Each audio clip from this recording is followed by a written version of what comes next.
Барлықтарыңызға сәлем. 4-ші сыныптың 95-ші сабағы қорытындылау пікір деген тақырыптың есептерін шығарып көрсететін боламын. Каналыма тіркеліп, лайк басып кетіңіздер. Математикалық мазмұндағы өз пікіріңді құрастырып, олардың ақиқаттығы немесе жалғандығын анықтайсың. Бірінші, балалардың тұсбағардың түсі алуан түрлі қызғылт сары, қызыл және көк. Балалардың айтқан барлық пікірлер жалған болса, кімде қандай тұсбағар екендігін анықта.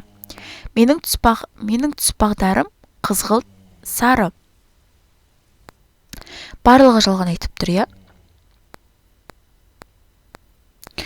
Мені тұсбағдарым қызғылт сары, қызыл көк. Не қызғылт сары, қызыл көк. Вообще үшеу, иә? Енді мынау қызғылт сары емес деп тұр.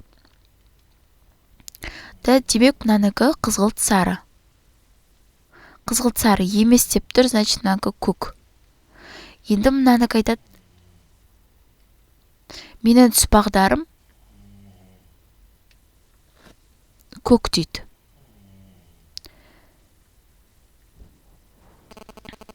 Так, қызғылт сары емес болса, онда бұнікі көк болуы мүмкін, не? Көк.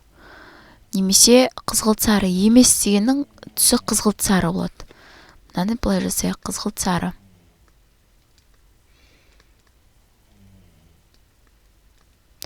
Мынау айтады көк дейді. Демек, бұнікі қандай? Қызыл. Мынанікі қызғылт сары деп тұр, демек көк бұнікі. Келесі. Суретті барлық фигуралар тік төрт бұрыш. Қалай ойлайсың? Бұл сөзді айтқан кім? Шыншыл ма, әлде өтірікші ме? Эйлер дөңгелегін дәптеріңе сал. Эйлер дөңгелегінің сандарын жиынын белгіле. Төрт бұрыштылар, тік төрт бұрыштылар және шаршылар. Эйлер дөңгелектер неліктен бұлай орналасқанын түсіндір дейді.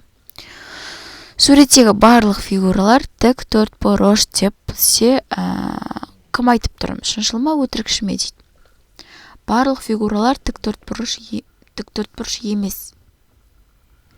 Так, мынау бізде тік төрт бұрышқа келеді, иә, сәл-пәл.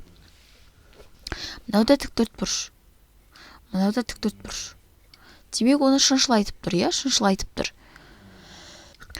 Так, неге эйлер дөңгелектері бұлай орналасқан? Шаршылар дейді да. Шаршы деген бұл жалпы тік төрт бұрыш қой. Тік төрт бұрыш. Ал тік төрт бұрыштардың тік төрт бұрыштар бұл төрт бұрыштың бір түрі. Төрт бұрыш жалпы кез келген төрт бұрыш болады, және тік төрт бұрыш болады. Сол сияқты ол төрт бұрыштың бір түрі, бұл тік төрт бұрыш болып табылады. Ал шаршы ол тік төрт бұрыштың түріне жатады. Сол үшін бұлар ішіне қарай белгіленген. Так, көшіріп жаз, жалған және ақиқат пікірлерді анықта. Тұсбағдар жол сілтеуші. Тұсбағдар жол сілтеуші. Бұл бізде ақиқат, иә? Ақиқат. 10 саны 3-ке қалдықсыз бөлінеді. Жалған. Құмырсқа үйлеуі ағаштың оңтүстік жағында орналасқан дейді. Ақиқат. Ағаштың солтүстік жағында мүк көп. Дұрыс, ақиқат. Бізде қазір математика сабағы емес.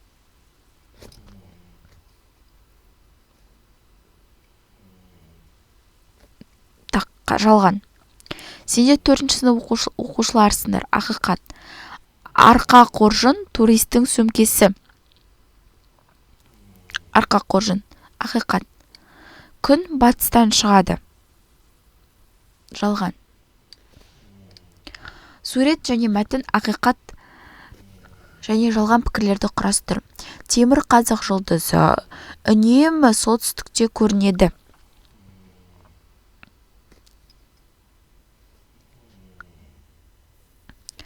Так, темір қазық жұлдызы үнемі солтүстікте көрінеді дейді. Бұл бізде так, темір қазық жұлдызы үнемі солтүстіктен көрінеді. Бұл бізде қате. Темір қазық жұлдызы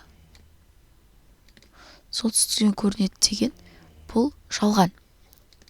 Былай жасайық. Мен жалғанды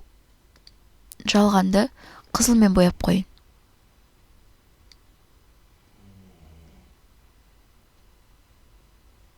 Жалған. Егер оған қарап тұрсаң, алдыңғы жағың солтүстік болады деген бұл бізде ақиқат. Оны көкпен жасайын. Ақиқат.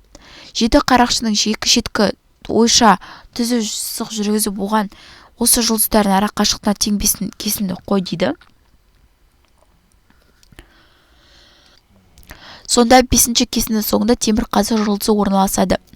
Бұл да ақиқат, иә? Темірқазық жұлдызы орналасады деген бұл ақиқат. Келесі сызба бойынша есеп құрастыр. Оны шығар. Так, автокөліктің жылдамдығы в автокөлік 70 км/сағат. Так, машиненің жылдамдығы 100 км/сағат. Так, жол 90 км. Қанша уақыт дейді, тыны табуымыз керек. Так, ең алдымен шешуі 100-ден 70-ті азайтамыз. Я? 100-ден 70-ті азайтамыз. 30 болады. Жаңа жету жылдамдығы.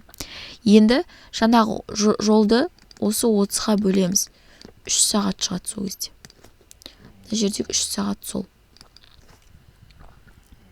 Бір бағытта екі автобуспен жаңағы автомобиль жолға шығады. Автокөлік қанша сағаттан кейін олардың ара қашықтығы 90 км болады деген есеп шығады сонда. Сонда 3 сағаттан кейін олардың ара қашықтығы 90 км болады екен. Так, 6-шы есеп. Әріптердің қандай мәнінде теңдік дұрыс болады? Z қосу Z тең Z дейді. S көбейту S тең S. D көбейту... Так. Так, 6-шы есеп. Бізде Z-ның өзі шығу керек, иә? Онда былай жазуымыз керек. Мұна бізде қате. Демек, біз оны былай жазамыз. 2Z азайтамын Z. Сонда бізде 1Z шығады. Сонда Z бізде 0-ге тең болып тұр. Келесі S көбейту S тең болады S дейді. Демек 1 көбейту 1 тең болады 1 деген сөз. S-тің орнында 1 тұр. Так. D көбейту 0 тең 0. D-ның орнында кез келген санды қоя аламыз. Кез келген сан. Неге? Өйткені кез келген санды 0-ге көбейтсек 0 шығады. 1235 көбейту S тең болады S дейді. Біз бұл жерде S 0-ге тең болады. Өйткені 1235-ті 0-ге көбейтсек 0 болады. Бұл жерде S тең 0. Си ғоси, S сепон си. 728 көбейтемін. К тең болады К. Бұда тоже К-мыз нешеге тең болады? 0-ге тең болады. 0-ге тең болады. Так. 987.540-ты F-ке бөлсек, 987.540 шығады. Демек, F бізде 1-ге тең болады. 987.540-ты 1-ге бөлсек, 987.540 болады. F тең 1 болады. N көбейтемін 458 тең N көбейтемін 458 көбейтем N. Кез келген сан болады. N тең кез келген сан.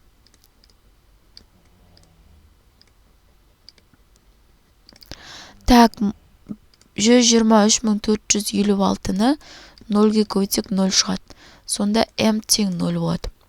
2 көбейтемін B. B тең B қосамын 4586. Демек, B бізде 4586 болады.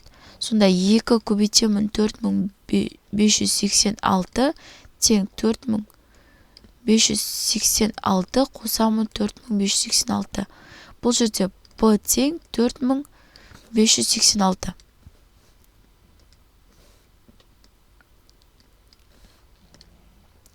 Келесі. 4 папкада белгілі бір жердің планы жазып жатыр. Олар облыс, қала, аудан, қала. Папкалардың сыртында жазбалар дұрыс. Олардың әрқайсында қандай план жатыр? Қалада емес, ауданда емес. Қалада емес, ауданда емес. Так, сары деп қойын. Қалада емес, ауданда емес, ол облыс немесе ауыл. Так, фиолетовый күлгін. Күлгін айтады, аудан емес дейді, аудан емес. Демек ол облыс, қала, ауыл. Қазір белгілейміз. Так, көк қалада емес, ауылда емес, облыс немесе аудан.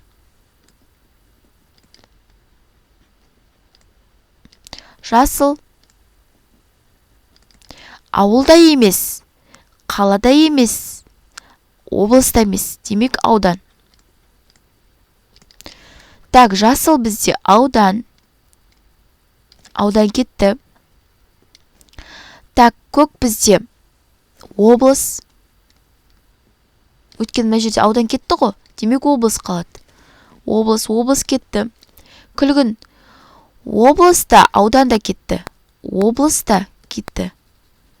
И ауданда кетті. Демек қала немесе ауыл қалады, е? Қала немесе ауыл қалады. Демек бұл қала. Қала. Мына облыс кетті. Күлгін бізде қала. Мынаған тек қана не қалды? Мынау қала, мынаған тек қана ауыл қалды. Сарыға. Болды. Келесі 8. Б фигурасы туралы дұрыс пікірді таңда. Б фигурасы дөңгелек емес. Дөңгелек емес. Б фигурасы тіктөртбұрыш. Б фигурасы шаршы. Б фигурасы С фигурасынан кіші. Б фигурасы бесбұрыш. Б фигурасы бізде шаршы. Міне. А фигурасы дөңгелек. Не, Б фигурасы дөңгелек емес дұрыс. Так, Б фигурасы С фигурасынан кіші. Б фигурасы бесбұрыш. Мына қате. Осымен сабақ аяқталды. Каналыма тіркеліп лайк басып кетіңіздер.